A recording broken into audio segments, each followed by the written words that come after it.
Which is why we call it the gift of desperation, right? Yep, absolutely. Because the gift of desperation became the superpower we call recovery.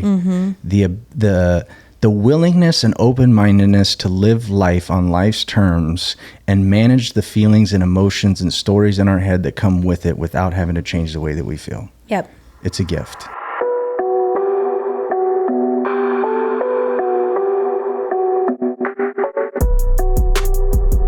Well, Tony Hoffman, thank you so much for joining me here. I'm glad to have you in studio and share your story. It's an inspiring one, and you're doing great things in our community and helping so many people find their path to recovery. So I want to dive in a little bit and hear about your background and your story. Sure. Well, thanks for having me. And I'm grateful to be here. I actually grew up not far from here.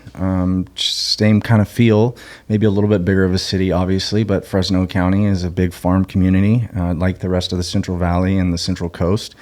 And I grew up in a middle-class family, and my mom and dad have been married for 48 years in November. And from the outside, you would say I grew up in, pretty much the typical perfect family that would provide somebody everything that they needed.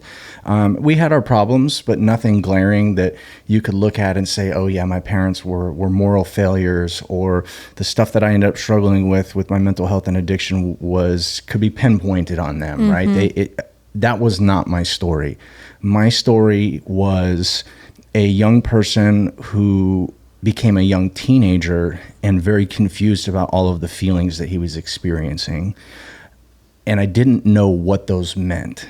And I was also somebody that really gravitated towards my father. I talk a lot about my dad's, my dad was my hero. Like a lot of young men, they look up to their father, and I craved my dad's attention. And what my dad was doing at that time was spending time and energy on investment in the family through providing. Mm-hmm. And to provide at the level my father was providing at, it meant there was a lot of sacrifice and time away from the family. And when I was 12 and 13 years old, and all of these feelings of anxiety and kind of the confusion around anxiety and this desire to be more like my classmates and less like myself, who was a very gifted athlete that got a lot of attention, and I didn't really like the attention because I had so many confusing and conflicting feelings about myself. It was like I just wanted to be normal like I thought everybody else got to be. And then you put in this situation where I'm looking for my father for a lot of these answers and validation, and my father to reassure me and kind of guide me through this really confusing time in my life, but he was at work. And because of that, I started to create stories within myself about what was actually happening. And I think one of the biggest lessons that I've learned in my life is that the stories we create about our experiences are more important than the experience itself. Mm-hmm. Things happen to people that we don't ask for, right? Something is going to happen to everybody that you don't ask for. But the story you create about that event is going to determine what the response right after that event looks like for yourself. And if you're not careful, these stories you create are self-limiting in nature. They stop you from actually harnessing power from something that feels negative in the moment and taking it and using it as an opportunity to build something special in the future. But at 12 years old, how are you supposed to do that, right? Mm-hmm. It would take some very strong mentors and people that are hovering around a person to take an individual like myself that was struggling with their mental health to the degree that I was, and really get me to buy in that this approach is going to be the answer. I don't have that. Mm-hmm. And I don't know if that would have worked. I just know that I decided that the reason my dad wasn't there was because he didn't love me. I told myself that the reason my dad wasn't there is because I wasn't good enough. And if my dad didn't care, why should I? And immediately I started changing my behavior rapidly in classrooms, at school. I was bullying kids, always disruptive in class. And teachers, they would always say the same thing, the guy's got so much potential. He's so smart. He's intelligent, but he just won't shut up in the classroom. Mm-hmm. He just won't stop throwing things at other students. He just won't not mistreat other peers on campus. And really that was just me trying to get attention. I was looking for validation, and in all the wrong places, in all the wrong ways, and was, I think, the first bout of consequences to my choices came in 7th grade when I was kicked out of school for selling weed to a girl. And that actually became a decision that redirected me into the path that has really kind of been the foundation for the story I have today with BMX racing. So I started at 12 and was on the cover of the largest BMX racing magazine at 18 years old, and had corporate endorsements with companies that didn't sponsor amateur athletes. But while I was going through all that, I had strong suicidal ideation when I wasn't racing. My anxiety was crippling, and the depression that I was experiencing was overwhelming, to the degree that I had Saturday school every single weekend my senior year in high school. In fact, I had to do so many days of Saturday school or they wouldn't let me graduate. And one of the pieces that I share in my story when I talk to kids is that on the outside, everybody judged my achievements, right? They saw this cover of the magazine, like he's getting thousands of dollars worth of products from Fox every single month. Airwalk Shoes is sending him so many shoes. He's stacking up shoes at his house. Like everything with this guy is fine. But on the inside, in the world we can't see, I was suffering to the degree that I was looking for anything that could fix this thing I couldn't explain within myself. BMX was the only thing that was kind of holding me upright, but there was a point in which I started testing certain things, so to speak, to fix how I was. And what I tell young kids is that the first drug that I ever took that tricked me into feeling like I was doing a little bit better was sleep. If I was asleep, I couldn't think about killing myself.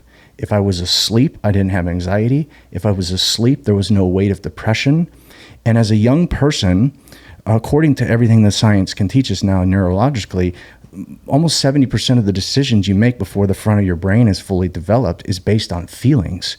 So every young person, whether you know it or not, is just navigating life based on the parameters that the adults or their environment has given them to the best of their ability. They'll follow those, but every other decision is made based on how they feel, whether they know it or not. The friends they're picking, the clothes they wear, the places they want to go, the cars they want to drive, it's all based on a feeling of validation, acceptance, and feeling like you have some type of purpose, right? Well, I'm also trying to achieve this, but in this time of trying to achieve this, I'm thinking I have to stop myself from feeling this way. The only thing that did that was sleep.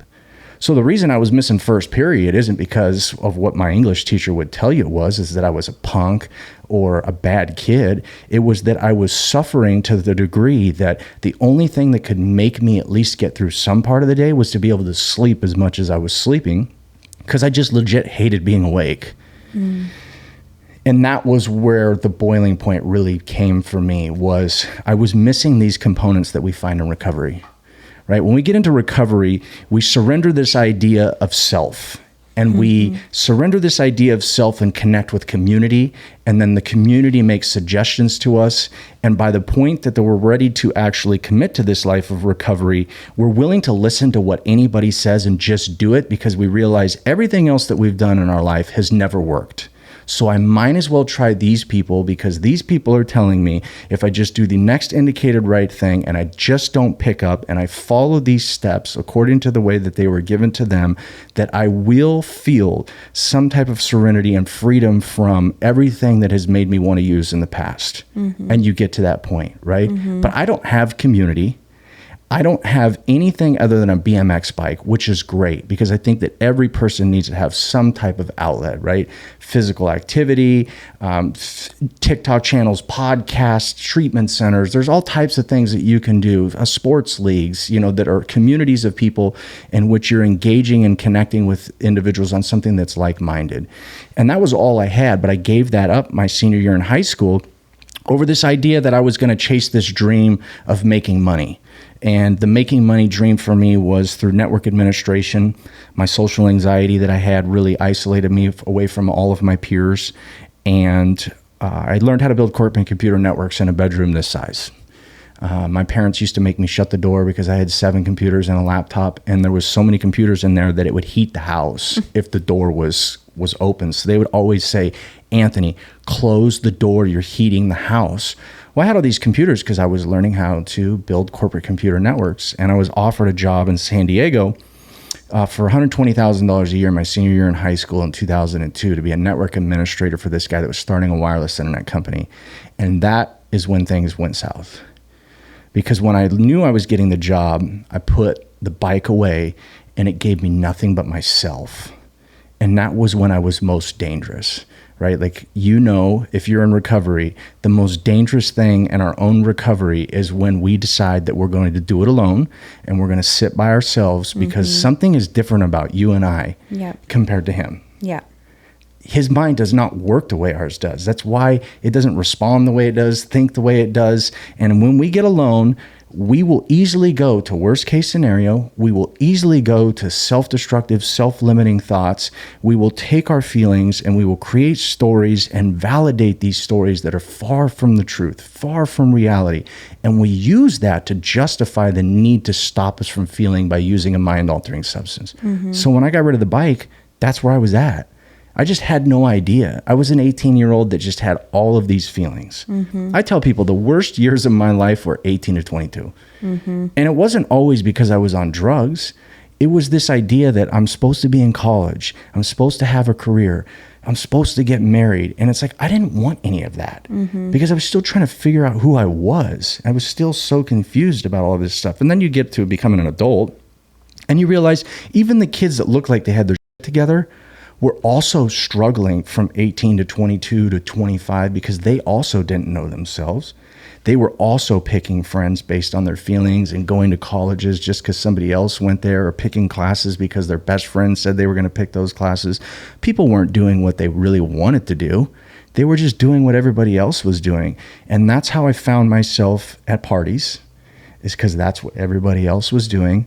And then, as you know, it's the same old story, so to speak, and that I started experimenting with drugs until I found the one that actually felt like it worked better than sleep, and that was Oxycontin. For the first time in my life after I tried Oxycontin, I could actually be awake and participate in life. I don't have to sleep anymore. I'm cool now. Like, get up. If I have an Oxycontin, I can take on the day because all of the anxiety doesn't exist anymore. The depression doesn't exist anymore. Suicidal ideation. What's that? I feel so good. Why would I want to kill this person that gets to feel this way? And really, it was just this perception that I now get to feel the way he does without having to take anything. You know what I'm saying? Yep. I wonder what it is that, I mean, everything you said is so valid, especially for kids. Like, what I want, and I'm sure that there's science behind it, and there's doctors and there's psychologists who may have an answer, but I'm not seeing anything change with our youth. Like what? Because of course, and like you said, once we find recovery, we become open-minded, ready to surrender, and desperate for change because everything we thought we were doing, whether we thought we were being cool and we were showing up to the party or we're doing drugs, like I say, I was that yes girl, down to do whatever.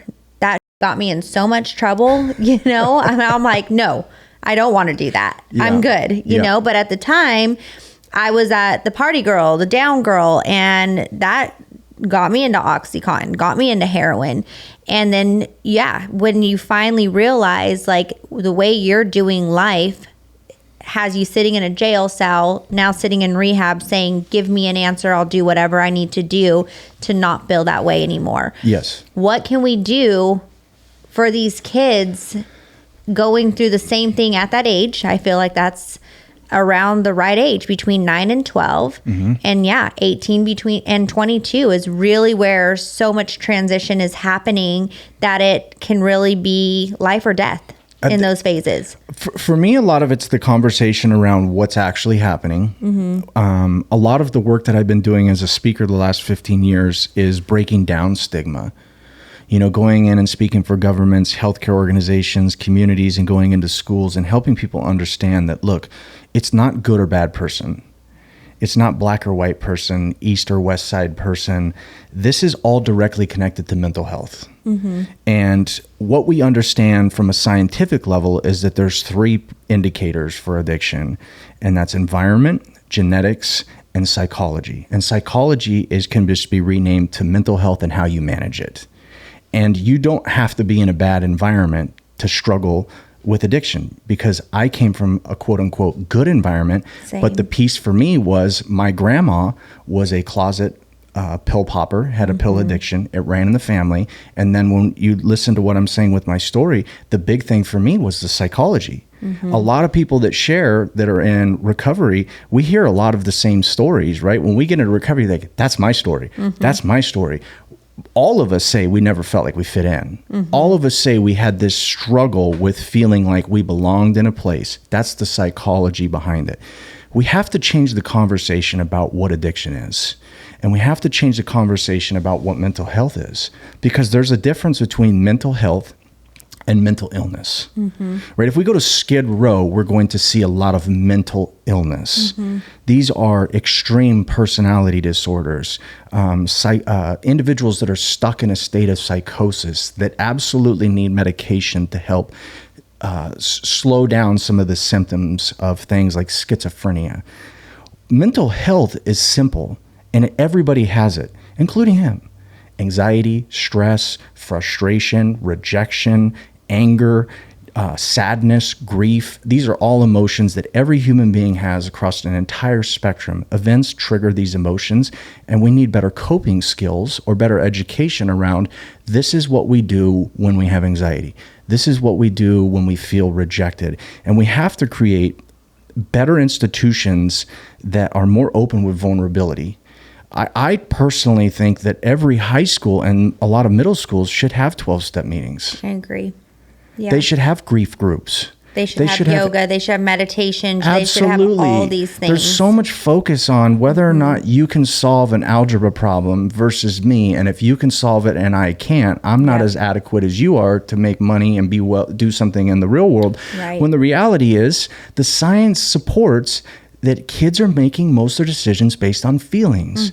So if we can build systems that create vulnerability, that's our ability to sit down and share each other's stories, find the uniquenesses between the feelings and our stories, and then teach coping skills about the emotions and things that we're feeling, and creating stories that are more uplifting and self-empowering. And then we have these other outlets that we develop where they can have experiences in these communities of people where they can see, oh, well, I can go to a 12-step meeting. I can go to a grief group. My grandma just died. And you know what? His grandpa just died. And this person lost their best pet that they've had since they were a little kid. And just because it's not a person, they're still grieving this loss. When we go to this group, we're going to learn how to process those emotions, because the goal should be to build emotionally strong individuals. And by strong, it doesn't mean put your head down and ignore it. By strong, it means being able to identify what you feel and plug in a positive coping skill, a parameter or rule for that emotion. And number 3, know that there's a community of people that are in the exact situation or something similar to you, and that you're not alone. But we don't have that. We have classrooms, reading, writing, arithmetic. We have guidance counselors that are overworked that are also supposed to be therapists now. We have teachers that are expected to be trauma informed and supposed to be therapists now. Teachers are getting funding cuts. Schools are getting funding cuts. But everything says our kids are not doing good. I mean, I've got kids, when I finish speaking, talking about suicide in front of their peers, talking about being overwhelmed with anxiety, self-hatred, identity struggles in front of 1,000 students. I would venture to say that your students were probably like mine. We would have never brought something like that up in front of 1,000 kids, 400 kids. That type of admission would absolutely be scarring for life because of how much kids would make fun of you when we were younger. Kids are obviously a little bit better when it comes to that, but the systems aren't in place. Right. They're not in place. 68% of kids who start drinking, using drugs or nicotine products before the age of 14 have been sexually abused. We kick most of those kids out of school. And what are we telling them? If a drug or substance is the only thing the victim of sexual abuse is found to take them away from the shame, the guilt, the anxiety, the fear that comes from that type of situation, what are we telling them? You're broken. There's something wrong with you, and because of that, you can't be with us anymore. So what is the conversation that a young kid starts to tell themselves after that? I'm no good. I'm never going to be effective. I think we've grown in that area. A lot of schools have stopped being so rapid about kicking people out. But we really have to create systems and communities inside that system where it's really based on mental health and finding a pocket that you can identify with. And guess what? You don't get to too cool yourself out of that.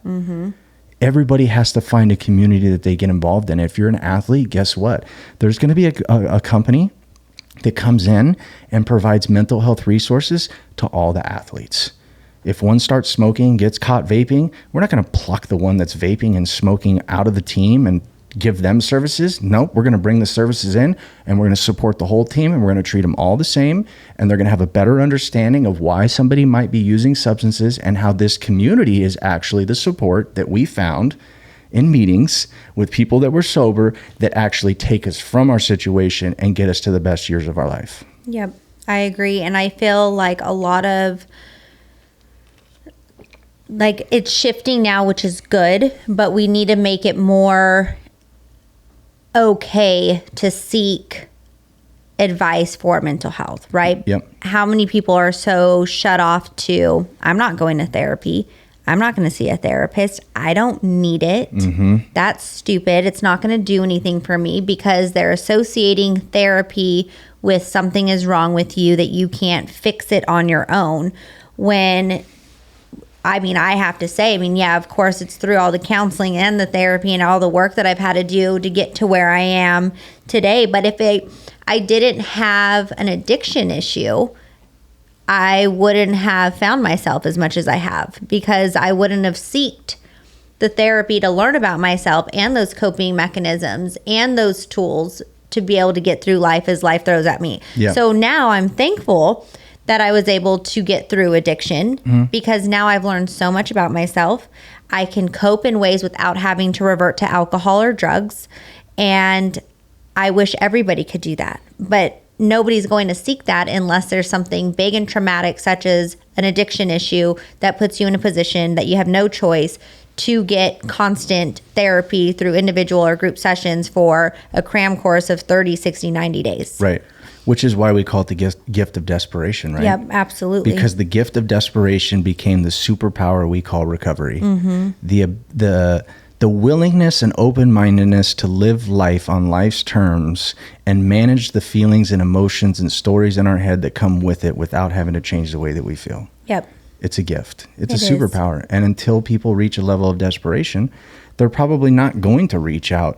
I've always said that the way we break down this stigma, because that's really what it is, it's the stigma behind what it means to have a conversation in a safe space with somebody like a therapist, is that kids in elementary school, starting in elementary school, have to see a therapist at least twice a year. And that every student must see this therapist.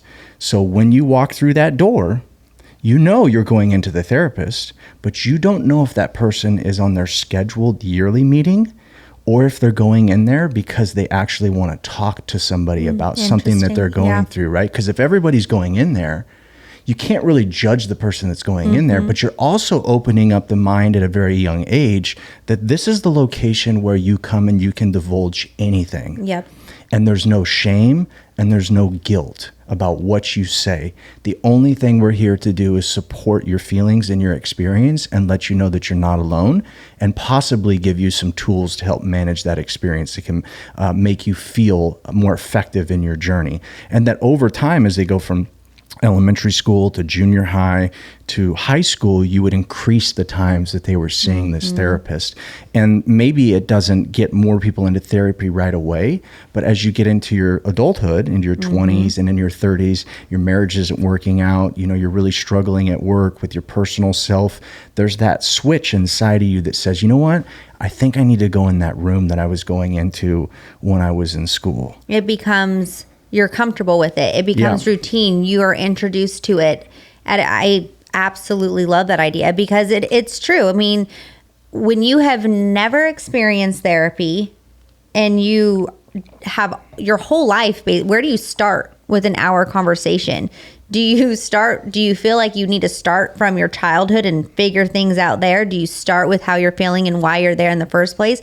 People don't even know where to start because it's so foreign. It's uncomfortable. You don't know this person. But if you're introduced to it as a kid, just like you're introduced to brushing your teeth and tying your shoes, and those routines. Why are we not incorporating that part of life routine? Yeah, you're basically almost making them take the first step before they even possibly need to take the first step. Exactly. So they're aware of what that first step looks like. Because I think we all know, and a lot of these listeners, the first step is the hardest step to take. Absolutely. You have no idea what direction you're going. And most likely you're listening to somebody else say, follow me. And every person you followed before that has betrayed you, stabbed you in your back, and led you down places of just absolute self-destructive natures and hurt. Yep.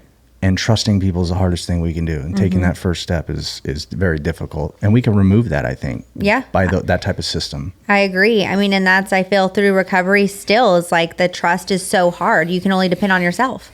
You know, I mean, that's what I've come to terms with. And that's what at the end of the day, that's all you can do. And I feel like that's something we learn through the recovery journey is eliminate everybody from your life. You are only sitting with your own emotions and how you're feeling and what you're capable of doing. You have to depend on you. Yes. And I feel like growing up, especially those of us who have gone down that path, is we were followers naturally. We followed whatever anyone else was doing because that's what we felt we needed to do, because we didn't have the confidence within ourselves to say, you know what, no, I'm not going to do that. I'm going to go this route. Yep. You're not going to do that. Now we can. Now absolutely. we feel solid with who we are to a whole other degree, you know, but it took such damage and hurt and fear and brokenness to be able to get to that point. So I completely agree with you. Now, you were the OxyContin days also. I'm guessing that I'm 40. So, yeah. Kind of right at the beginning, right? Yep. The older crew typically were prescribed through an injury. And then anybody that's between the ages of 30 and 45 right now, there's a good likelihood that you found them on the street as a party drug. Oh, yeah. Yep. And then when they took that away from everyone, that was like, and I was already gone by then. So in the beginning, it was 2002. Got introduced to them. They were very hard to get. They were brand new. And in Fresno or a place like Hollister, you probably don't have a bunch of pharmacies yet that are pumping them out like they were about to in like 2010 through 14. And fell in love with them, obviously, in the beginning. And the real reason that I was able to get hooked on them so quick was one of my best friend's moms had multiple sclerosis. And she was getting like 400 of them a month. Crazy, right? I remember those days. I had a friend whose mom, and we would sit there and watch her go in to the pharmacy and walk out with her little white bag, and we'd be like, it's go time. Yeah. Let's go take those pills. Because they prescribed in abundance. So many of them. Too many. Way too many. And he started selling them to us for $5 a piece. Well, you know, when you're in high school or just out of high school, everybody can come up with $20 a day. Yeah. For at least 6 months. Yeah. After 6 months, you know, you're going to start selling, you know, some shoes, some video games. Back then it was DVDs, DVD players, you know, and then it gets like a year and all of a sudden the TVs are coming out. You know, you're really trying to come up with ways because you're spending your whole paycheck from your entry level minimum wage job just to get some of these pills. But at $5 a piece, it was cheap enough for us. They were 40 milligram Oxycontin. So for $20, you basically got 280s, which was a steal. Yeah. And 280s was plenty to get everybody physically dependent. Yep. And once we got physically dependent, that was when obviously the chaos started. I ended up committing a home invasion robbery and robbing that guy's mom. Oh my God. For her pills. She ended up catching him and started locking him up. She even called the police on him. Got the police involved, you know, and started locking the pills up. And then we started trying to find him through the dealers. But this is 2004, and there's just not a lot of dealers. If there are, you know, they're only got 180, maybe 360 of these things. Well, you got a bunch of kids in Clovis running around taking these pills. Well, if I need 3 and you need 3 and you got money for 6, 360 pills is about a day or 2 days worth of supply. Yep. And this is back, you know, if you've gotten into these documentaries, or if you don't know anything about the opioid epidemic, I would watch some of the documentaries like Dope Sick. The supply chain wasn't meeting the demand at this point. And so the pharmacies would run out of these things, and it could be a week. You didn't know. And if you couldn't get the pills at this time, you know, these suburban white kids weren't going to the west side of Fresno to buy black tar heroin, because the DARE program said that that was the drug that drug addicts used. And we weren't drug addicts. We were simple kids that were partying on a drug that came from a pharmacy. You don't get screwed up on these types of things. We would never do that, because that's what drug addicts do. That's what the people they show you in the commercials, in the videos, your brain will look like this. We're not those people. So we were never willing. That was our threshold. We're not going to go over there. But we would become willing to end up robbing somebody for those pills without seeing that really what we were doing was the same thing in a different package. Yep. And I knew when I was done with that robbery that I made just the dumbest decision ever, you know? My co-defendants kept robbing people. One of them died at 28. The other one, I don't know if you saw the guy that was on national TV from Fresno. He was arrested like 20 times in 30 days, and they had all of his mug shots, like one day, one day after the next day, the next day. That was my co-defendant. And you know what's crazy to me was watching all of these arrests, right? When we went to jail, they almost struck him out because he was in there for 3 armed robberies.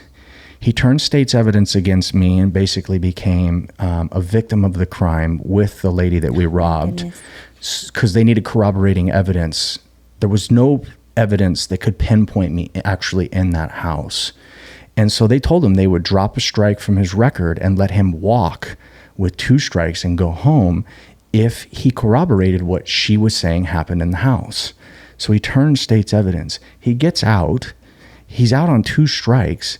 And then several years later, they arrest him 20 times in 30 days. And I'm thinking, how is it possible that a guy with 2 strikes is now being arrested this many times and not seen as a potential threat to society? But he's not. At this time, though, when we did this robbery, like I said, that was it. I crossed a moral boundary to the degree that I didn't want to feel what that felt like ever again. I would do anything else but that again. I would steal money from you. I would sell dope. I would do those things, but I would never rob somebody for something in a house where they were supposed to feel safe, right? But I didn't know how to stop. And at this time, it's like a nightmare to me. You know, Oxycontin was great for me for 6 months. That's it. Like I listen to people tell their stories, and they'll tell you how much fun they had. And the story doesn't change from how much fun they had. They can say that they got to a level of desperation that they felt that it wasn't working, and so they surrendered and took the suggestions of somebody that knew how to get to the other side.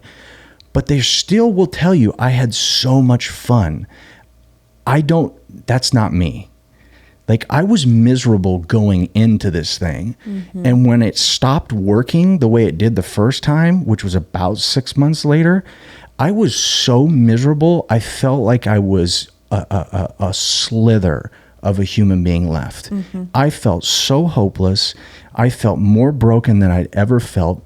I felt more disconnected from the world, from friends, from community. Like, I don't belong here. I don't know these people. Now I'm hanging out with people I didn't even graduate with. I'm listening to them talk shit on me in the freaking room that I'm sitting in, but I don't have the courage to even leave because the dope is here. And if I don't have the dope, I can't even stand 5 seconds of myself. Like, I literally remember sitting in places going, what the am I doing here? Yep. But I don't know where else to go. I don't know how to get there, because everywhere else in my life, I had been so miserable. I had accepted that the misery I'm in today is just the misery I was designed to live. And that sucks. You know, all my friends started just disappearing because I started using needles. I could replicate the first time I used Oxycontin with a needle. Of course, that was short-lived too. Yep.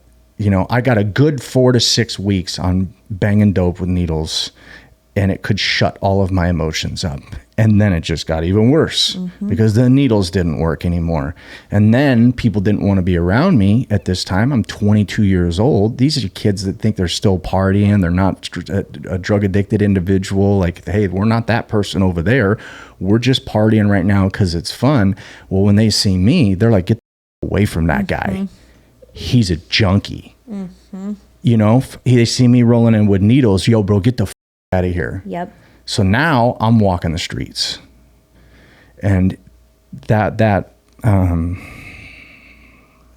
wish that upon nobody. No, it goes fast, right? I mean, everything you're saying, I resonate with it so much because it's exactly how it happened for me and every other person that I know that got hooked on oxys.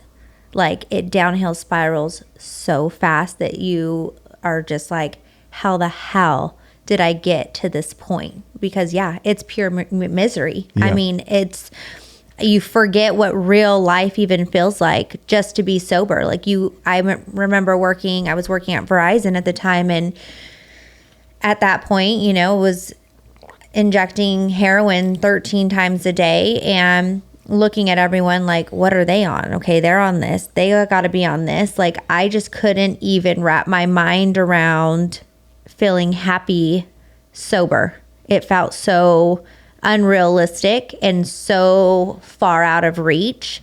Plus, there's so much shame. You're still trying to hide it. I mean, I hid it till the very end for the most part. You know, I was able to manipulate my family and my loved ones, and I was even fooling probation for a period of time. But I feel like everything, now looking back on it, was pretty short-lived, considering, you know, now working in the field and having clients come in who've been addicted for, you know, years. How old were you when you got sober? 22. Oh, you were young like me. Good for you. Because it was quick. It would have taken me out. Yeah. I mean, I didn't have another 6 months, like you said, right? It's the first 6 months of, you know, oxy, where it's like 40s, snorting. Now you're smoking. Now it's 80s. And now you're spending $180. Now you're tearing cars apart to get a pill and find the pill. Then you're pocketing the pill because you found it and you're not going to go buy another one. You don't have money until tomorrow. And then it's like, that's not working. So now you're picking up the dope, oh, I'll never do that. Okay. And you're sitting there. I remember staring at it, contemplating, like you said, this is what drug addicts do. And I'm not this bad. I'm not this person. But damn, I can't get an oxy anywhere else. And this was $20, and they're saying it feels exactly the same. And I feel like if I don't hit this, I'm going to be miserable for the next few hours till I find something. Yeah. And it went from smoking that to injecting that to just fast. Yeah. To just watching myself in the mirror, like, don't do it again or kill me. It got to that point where I was like, I can't do another day of this. Like, it's miserable. Yeah. And the lying and the cheating and all those things, constantly just hoping, you know, can they tell I'm high? Can my mom tell I'm this, you know, and just miserable. Yeah. Miserable. Yeah. So you were injecting, did you ever turn to heroin? Yep. Turned to heroin right at the end. Guy I used to sell pills to. I was out of pills, asked him if he had pills, and he's like, bro, just come with me to the west side. And he's like, it's the same thing for a quarter of the price. And I was like, all right, fine. And then it was like, oh, wow, this is cool. Half the price, quarter the price, and I get the same damn feeling. I actually preferred heroin once I switched. The taste of it was something I preferred over OxyContin. But that was at the last 6 months of my run. So when I became homeless, I was super into using meth, and meth really sent me into psychosis all the time. I'm up for, the most I was up for was 12 days. Oh my gosh. But on average, 3 to 5 days was my run. Then I'd sleep for half the time that I was up. And I couldn't just keep up with using, and so I switched to heroin. And at this whole time, I'm using heroin and meth at the same time, heroin and coke at the same time. And I'm wandering the streets, in a hotel, out of a hotel, sleeping in a field, sleeping behind dumpsters, because I still have this very antisocial part of me that existed with me sleeping and hiding in my room. And so that's kind of how I was as a homeless person. I wasn't in the communities and making friends with homeless people and using dope with them. I preferred to do it alone. And I was finally arrested in a house that was up for rent on January 22nd, 2007. And I was on felony probation for the robbery that I committed. My parents the one thing they tell me that they would do for me before they passed away and left money behind was they got me a guy named Michael Idiart as an attorney who was one of the best defense attorneys in the state and was able to get me basically off, for lack of better terms. I didn't get a not guilty, but I walked out of jail with an armed robbery charge, a strike on my record, and only got 5 years felony probation. And so when they arrested me, I had been absconding for the better part of the year. And so they arrested me easily on a violation of probation, took me to Fresno County Jail. And it was a very quick process between going into county jail and being on my way to prison. And that was the beginning of my new life. Yep. Was starting in prison. That was my opportunity to right all the wrongs, I guess that's how I see it, is to right all of my wrongs and do something with my life, because I realized, you know what, I'm fortunate enough to be alive right now. At that time, several friends had died from overdoses. Today it's 16, 17 that I know that have died from drug overdoses. And that number, I'm sure, as you know, grows every single year. Yep. It doesn't seem to slow down because there are many individuals who can get married, hold jobs, go to college, hold on to a degree, have an office with one of those cool, clear name things, you know what I'm talking about?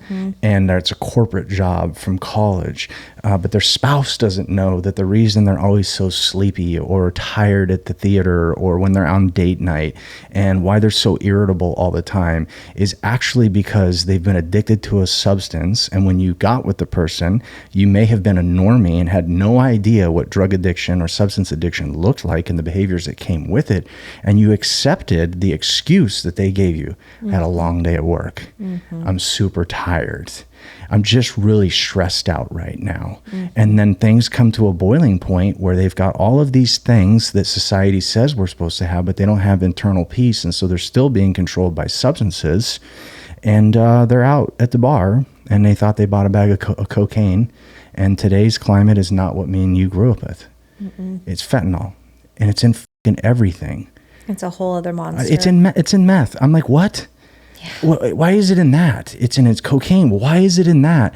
And then it's the fake pills, and it's you see these pictures in these obituaries of dudes in their mid 40s with 3 daughters or kids, and I'm just like, dude. I know. You all to just hold on to a lie. Right? Just because you're just not willing to let it go. You keep telling yourself that today's going to be the day. I'm not going to pick up today. But you've been saying that for 5, 10, 15, 20 years, and you still do it. And yet that is what is so crazy about addiction, is you can say the same thing for 5, 10, 15, 20 years, and you can't stand in front of the mirror and say, I have a problem and I need help. Pick up a phone, get on the internet, call somebody like yourself and say, I don't know how to do it. What do I need to do? They'll just keep saying, today will be the day. Yep. And my famous words are, tomorrow never comes. For a lot of people, it doesn't anymore. No, it doesn't. And tomorrow. Okay, I'll go to treatment tomorrow. No, now. If you're thinking about it, if you're considering it, the answer is right now. Yeah. Pick up the phone and call and say, what do I need to do? Yeah. Because you may not have tomorrow. People ask me, what would you go back and tell yourself if you could tell yourself anything? And I always say, it doesn't have to be like this. It's okay to ask for help. Somebody else will show you how to do it. Just trust them. Yeah. But that was my biggest problem, was one, admitting that I had a problem.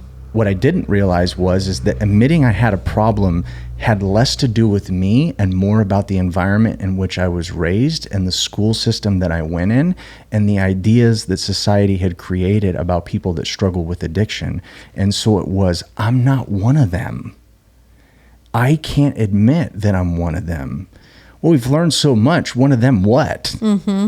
If you don't struggle with addiction to substances, you're addicted to coffee, you're addicted to porn, you might be addicted to women, you might be addicted to men. You're a workaholic, you have anger issues, you struggle with domestic violence with your partner, but nobody says anything, so you never end up in jail. It's like, yo, we're all shows, Yeah. trying to figure out life. And the best thing that we can do is accept that where we are in this situation is okay. It doesn't mean that you're a bad person. It doesn't mean that you're less of a person. You and I can both say today, and everybody else that's in recovery, it's a goddamn superpower. Yeah. I don't have to make decisions based on how everybody else is doing things. Yeah. And how that makes me feel, because I can identify when my feelings are saying that I need to be a part of something, not because I actually need to be, because I don't want to feel alone. And now I can make a decision on saying I can feel alone and I'm okay being alone because this is actually what I really want to do. And this decision over here is more empowering for me, which means I'm more stable as a human being, makes me more effective as a person to help other people. And I'm genuinely just happier with how I am. But until you surrender and say that you need help, and then go get the help and design your life around the unique qualities that make you different, every day is just Groundhog Day. That's true. It's hard. You know, I feel like a lot of people just have a really hard time unless you've hit some sort of bottom. And, you know, so many people have different terms on that of like what rock bottom is, and they haven't hit bottom, and this, that, and the other, whether it's somebody intervening and family coming in and saying like, you need help, this is what we're going to do. Or if it's, you know, incarceration is the intervention, whatever, you losing a job, whatever it might be. I mean, I've seen someone, you know, lose their animal as their intervention of like, if you don't get help, we're taking your animal, you know?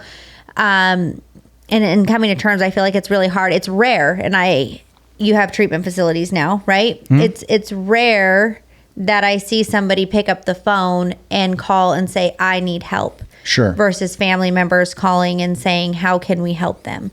But I acknowledge the ones who pick up the phone and say, I need help. What's your process? What's your program? And usually those people come into the program open-minded and willing. I don't know everything, but I do know this. If you're under the age of 25 years old and you can't get sober, there's a 75% chance in my mind that you're not getting sober, not because you can't, because the people around you aren't letting you. Your family is stopping you from getting sober. Your husband, your wife is stopping you from getting sober. Your aunts and your uncles and the systems they have designed and what they think you need to get sober is actually enabling you to continue to use. Exactly. Anytime somebody comes to my treatment center and they're younger and they have an over-involved family and their treatment plan, they typically don't get sober because they're not setting themselves up to put the right pieces and boundaries in play for this person, one, to admit that they have a problem. So they're still paying their cell phones, they're still paying for rent, they're still supporting their lifestyle. But if I don't pay this stuff, they'll end up on the street. You're not wrong. You're absolutely right, and I understand your care for this person, but if you don't let them see the consequences of the addiction will tell them that they're fine, and you're giving them a reason and a justification to continue to use, lie, cheat, steal, and manipulate you to continue to get what the addiction needs, and it's dangerous. I mean, we had a person show up to our treatment center whose legs were like gone. Abscesses. Like, I'll show you pictures after this. And they lied to us about this. And we were like, oh no. Like, you need to be in the hospital right now. This is going to get amputated. And the mom's like, no, he's fine. Oh my God. He's gotten so much better. Don't take him to the hospital. Send him home to me, and I'll take him to a different place. Well, this guy's like 38 years old, and his mom is meddling in his recovery to the degree that, like, you're not letting him see that this is not going to work. He needs to experience some of this stuff on his own. You need to have some type of covering, but that covering has boundaries, and that looks like, I love you, and I want to see you get help. But if you continue to make these decisions, here's where I remove myself from parts of your life. Financially, it's a hand up, not a hand out. I'll take you to work, I'll take you to treatment, but I'm not going to give you a car. I'm not going to put gas in your car, because the gas can get you not only from work or to treatment and back, it can also get you to the dope house and back. Is really understanding how boundaries get a person to see, I need help. Yeah. And then when they get out, how to set up a system of boundaries so that person has a level of individuality. Because if they don't do it alone, you're supporting some of that old behavior. Yeah. And we know in recovery, the reason we drink and use is because of our behavior. Yeah. 100%. Unless the behavior changes, you don't get sober. You don't get clean. You don't stop using. And sometimes that behavior is enabled not by the person, but by the people around them. Yep. 100. And then families don't like hearing that. That's tough.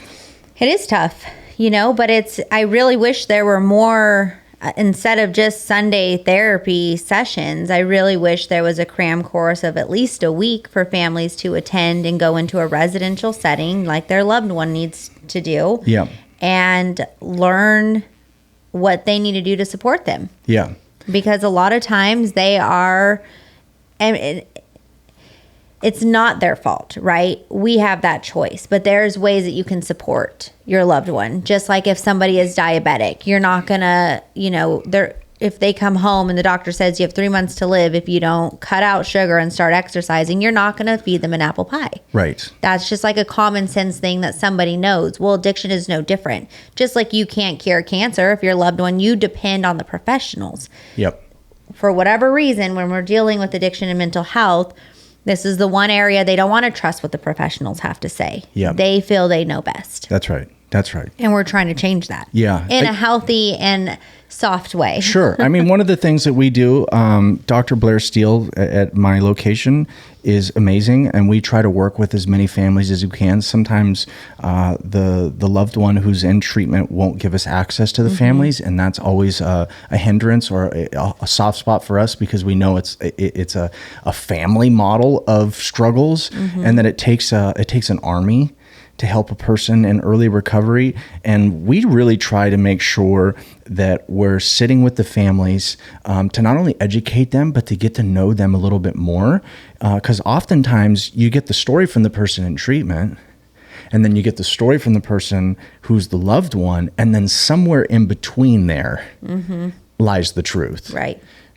And it's like, okay, if we can find the truth, then we can create better systems for both people to possibly have a better chance at long-term sobriety. Because if everybody's not bought in, then one side's going to crumble at a time when they need to be sturdy and hold the line.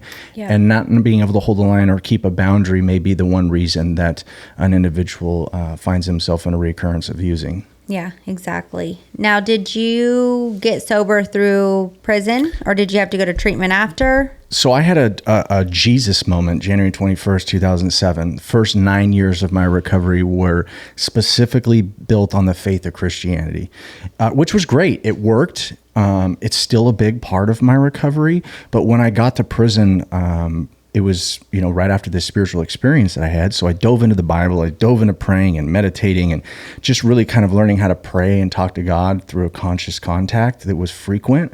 And I really felt that he was telling me I needed to do 4 things when I was in prison: race BMX professionally, go to the Olympics, start a nonprofit for kids, and become a professional speaker.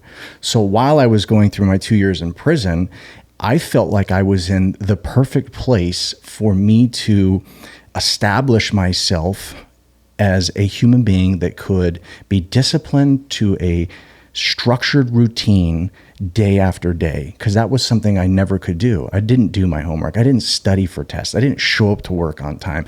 My story, the recovery, started with brushing my teeth. I couldn't brush my teeth every single day. When I was on the street, I didn't shower every day. I showered maybe once a week, every other week, because it wasn't a priority for me.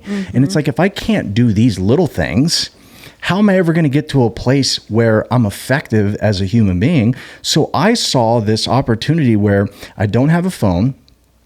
I don't have connection to all my old friends. I can't go to the dope house. I have a place where there's no distractions, so to speak. outside of the California distractions in terms of prison, right? You got dope in there, you got meth in there, you got alcohol in there, you've got all types of drugs in there. But this spiritual experience that I had gave me enough of a foundation that I believed in myself to the degree that I'm not going to do this anymore because I was so miserable. I don't want to go back to that misery. And I think I have a chance now to take this opportunity that most people wouldn't say is an opportunity to build myself up as a person through these small little structured routines over time and build up a spiritual relationship with a power greater than myself that I identified as Jesus Christ. And then because I was using an open mind and looking for somewhere to learn, I started to notice things that I usually would have walked right past. And those were the mentors that would come into my life and pour into me to help me become the person I am today. One of those persons being Toby Wade. He was an African-American gentleman that was serving a life sentence for murder. He's since gotten out. He did 21 years on that sentence, but he became the greatest mentor of my life. And I would have walked by him had I not been open-minded, willing, and desperate to learn. Because when I was open-minded, willing, and desperate to learn, I was no longer walking for something I thought I wanted and needed. I was stopping and saying, where is this thing that's supposed to help me get to this place? Because I don't even know where it's at. I just know that where I was is no longer where I want to be. So I'd see this African-American dude sitting down on the desk or the table right below the TV every single morning reading the Bible. And, you know, there's 1,600 inmates on this yard, and he's like one of the only dudes doing this every single day. And I thought to myself, well, my instinctual self wants to be with my neighbors across the way that are shooting heroin and wants to be on the yard, kicking it with the boys. So I'm not going to go there. I'm going to stop listening to that. I think I need to be with that guy because he's the only one doing that I wouldn't naturally do. And it seems like everybody else is doing what I would naturally do. So maybe he has the answer. So I started going up and talking to him, and he started helping me and answering questions for me. And then he sat down with me every day for 13 months for about 6 hours a day. Wow. And it turned out his family was very established in the church. Brother was a preacher, dad was a preacher, mom in the church, his other brother in the church. So that's what he held on to while being in there and was it? Yes. Wow. And really, the ultimate lesson from him was not the legalistic practices of the church. It was the consistent, conscious contact with God through faith that I had a purpose. I had a calling, as we would say in the faith of Christianity.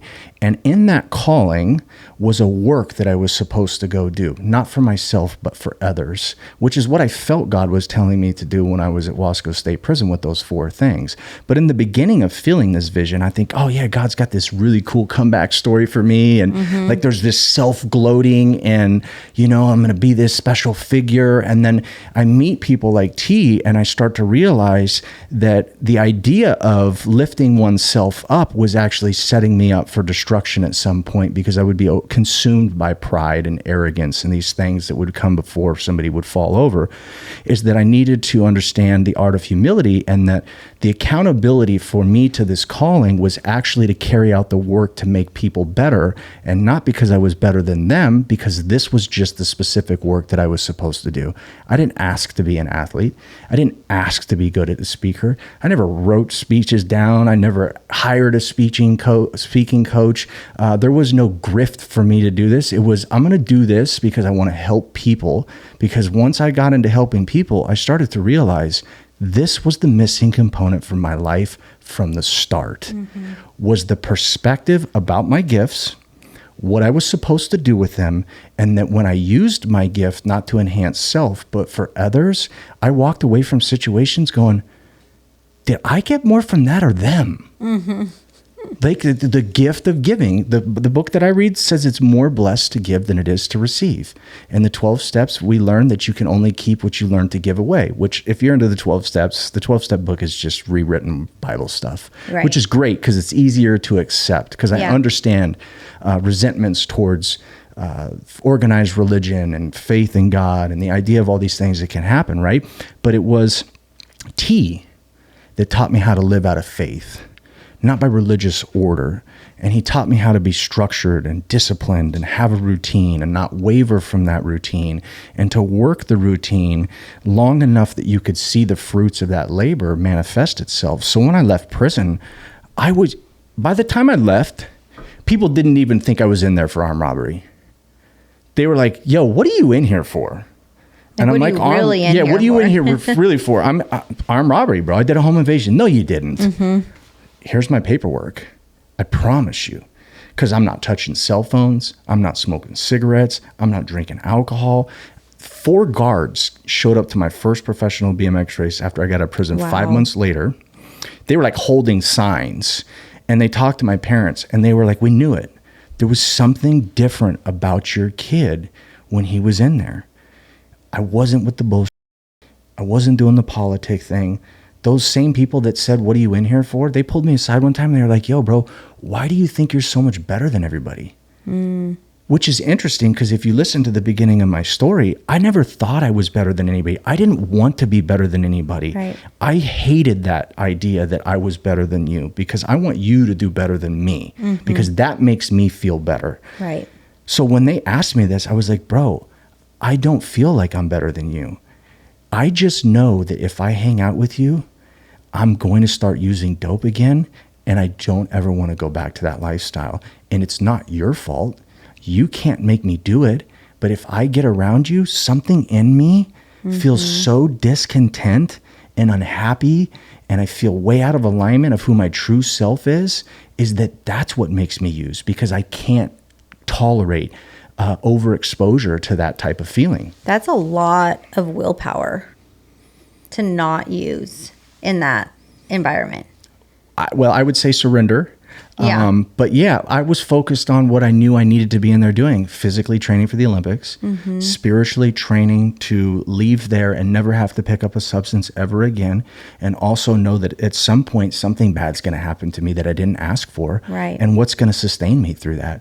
That's my spiritual ability to contact God and ask for his guidance, the way he would look at the situation, his perspective, and then use the people, my community, whether they were through 12 steps later or they were individuals that were focused on self-improvement, to help give me another version of God's perspective.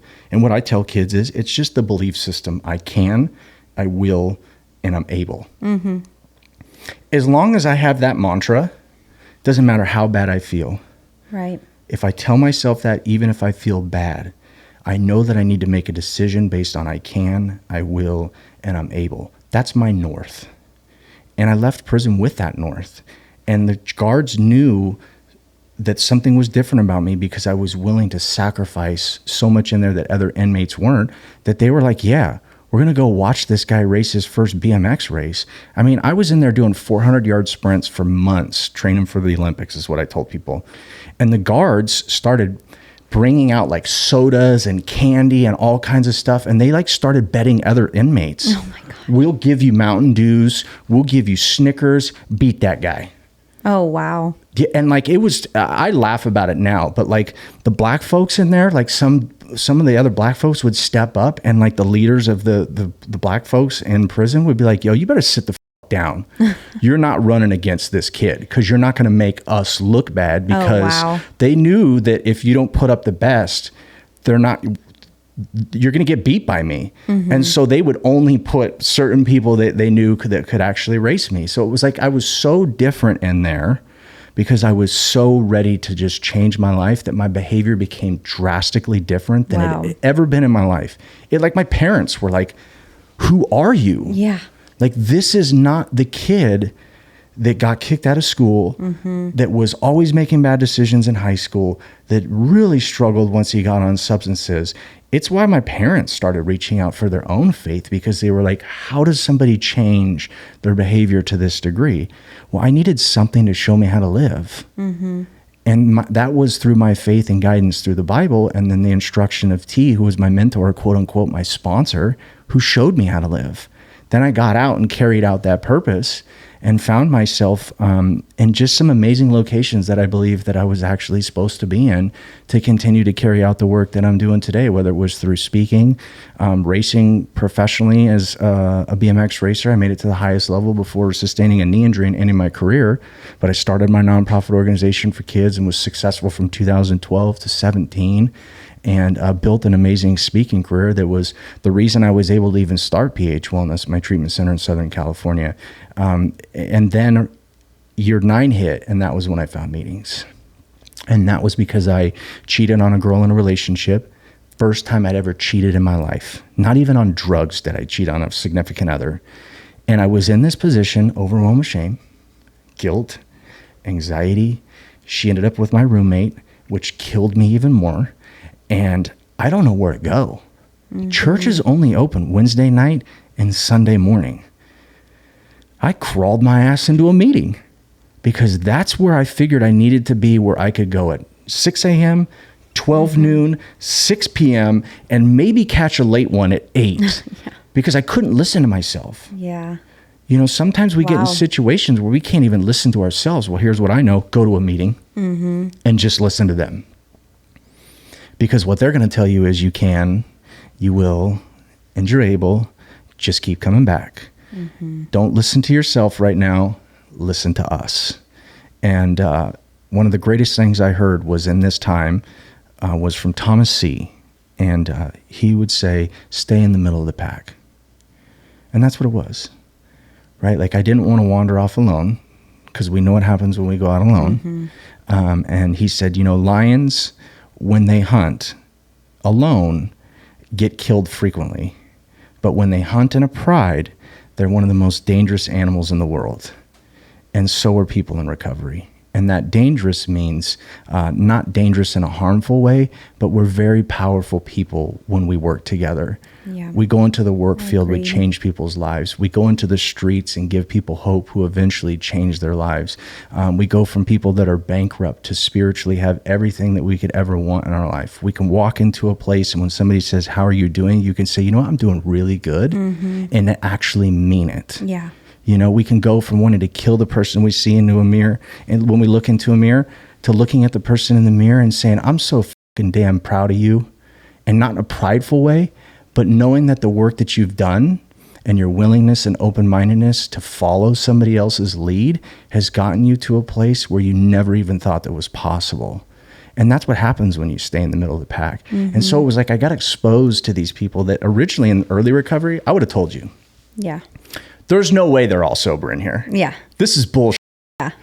These motherfuckers, I don't know anybody that's gotten sober, which is why I found T in prison and I rolled with just me and him, because there's more con artists than there are those that are solid individuals. But the more I kept going to these meetings and the more I started listening, the more I started realizing, okay, I'll listen and I'll watch. But if I watch more than I listen, these guys are sober. Mm-hmm. Oh, she's really sober. It's crazy, because right? you can't do that and say that and not be sober. Right. Then you start to realize all the people that come in and tell you the same things they think that you want to hear, and you know they're not ready yet. Yeah. They're not there yet. They're not talking about the solution. These individuals over here, they're sober for sure. And they're here because the people coming in that aren't ready yet need to hear the calling of what True North is. Yep. And I fell in love with it. And it's a huge part of my life now. Isn't it crazy? Like how I just feel like so thankful. I mean, I definitely have shame again of things I did in my addiction, but there's a part of me, and I know this absolutely sounds crazy. I don't know if I've even said this on this podcast, but that I'm thankful I was a drug addict because of the group of people, the sincere, humble, loving group of people that I get to call my community, of people that I truly, truly connect with on a whole other level, that it's almost like people who've never gone through this, I almost feel like you're missing out. Like we know sincerity, like we know we have zero judgment, our whole community, because we've been there. We've all done some shady shit. We've all done some awful things. And when we say we're proud of you, or, you know, I love you, I mean, I overuse both of those words. It's because I sincerely mean it. And everybody that is in our group, in our community, truly, truly mean it. They truly want to see other people succeed and do well. There's no ill feelings behind it, and I feel like it's a really beautiful thing to be a part of. Yeah. The I love you thing is big for me. The hugs and the I love yous. And until you step into that room where the serenity has hit you to that point where you have removed a good portion of self. Yeah. Right. You've become selfless to the degree that the fragility of life is so clear, how fortunate you are to still be breathing, and the gratitude that you express for that when you look at somebody else. You say, I love you, not because it's something you should say, because you recognize that one day you're not going to be here. And today, if you're sober, or even if you're not sober, you have value. Yeah. And there's something in you that makes you a special person, every single person. And we give those hugs, and there's just a transfer of energy that you don't get from people that aren't in recovery or haven't gone through these major grief battles, right? Where they lost their kids in war or a car accident, or even through substance use overdoses. And they've done the work themselves to say, I'm not going to let grief be the entire chapter of my life. Right. Will I ever feel the void of the loss of the loved one? No. But today, I'm not going to let yesterday define today, tomorrow, and the next day. Right. Is they get to a place where they can say, I love you, and give you a hug, because they also recognize the fragility. They're also grateful that even through adversity, we can find some type of peace through doing some levels of work. But for me, I since we're in that community, that has been where I have found the most people that I say, get it. Yep. I had a guy go through my treatment center, big faith person, big church person, grew up in the church, and he didn't like the idea of meetings. And I wasn't a big church person growing up. So when I was introduced to the Bible, it was the way Toby showed me. And a big portion of that's faith, which feels exactly the same as inside a meeting. And I actually had to tell him, put the Bible away. Stop reading it. Because every time you read it, it's using the programming of the early church that you were involved in that wants you to feel guilty for things that you do. So you're walking around carrying this conscious guilt that God is condemning you to this place called hell. That's not God. God is an overwhelming sense of love and the fruits that encompass this love. You need to go to meetings. I was like, bro, you're going to hear God more in meetings than you will in the typical church, because these people have used the true spiritual dynamics that Jesus spoke about. It's worded in the book, the big book, in a way that people can follow without having to fall into the traps and the perils of organized religion. And he bucked me on it. But today he'll tell you, I go to a specific church, but I prefer to go to meetings. He was like, bro, I'm starting to hear it. And I was like, I told you. I was once with the same, bro. But if you just keep going and you listen, God is more amongst those people because they're filled with love.